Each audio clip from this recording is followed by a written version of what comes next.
Hi అండి. ఈ మధ్య బాగా ట్రెండింగ్లో ఉన్న double hands cut work model cutting చెప్తాను. ముందుగా అయితే నార్మల్గా మనం హ్యాండ్స్ ఎలా కట్ చేసుకుంటాం అలా కట్ చేసుకొని, ముందుగా అయితే బక్రం పీస్ తీసుకోవాలి. ఒకటేమో 1.5 ఇంచు, ఇంకోటేమో 2 ఇంచుల పొడవుతో బక్రం పీస్ తీసుకోవాలి. హ్యాండ్స్ పొడవు ఉండాలి టోటల్గా.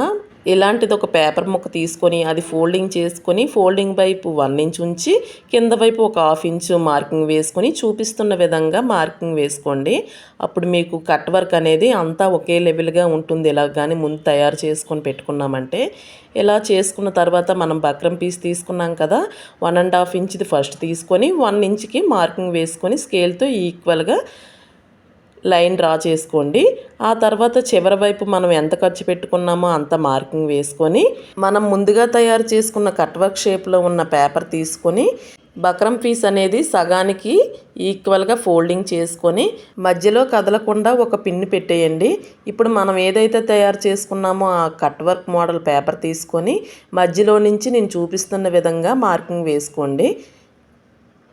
ఎలా అయితే మార్కింగ్ వేసుకున్నామో అలాగే స్లోగా కట్ చేసుకోండి. కరెక్ట్ షేప్ ఈక్వల్గా వచ్చేటట్టు కట్ చేసుకోవాలి.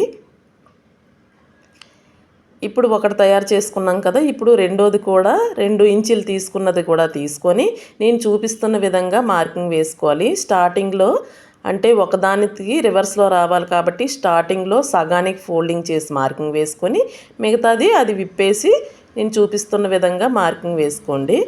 మార్కింగ్ వేసుకొని కట్ చేసుకుంటే మనం రెడీ చేసేసరికి ఒకదానికి ఒకటి ఆపోజిట్లో వస్తుంది. మనకి బ్లౌజ్లో వచ్చే కలర్ కాకుండా శారీలో ఆపోజిట్లో వచ్చే కలర్ ముందు తీసుకుని 2 ఇంచెస్ క్లాత్ ఐరన్ చేసుకోవాలి. తర్వాత బ్లౌజ్లో వచ్చే కలర్ మీద 1.5 ఇంచు బక్రం పీస్ పెట్టి ఐరన్ చేసుకుంటే సరిపోతుంది. స్టిచ్చింగ్ కావాలంటే చెప్పండి.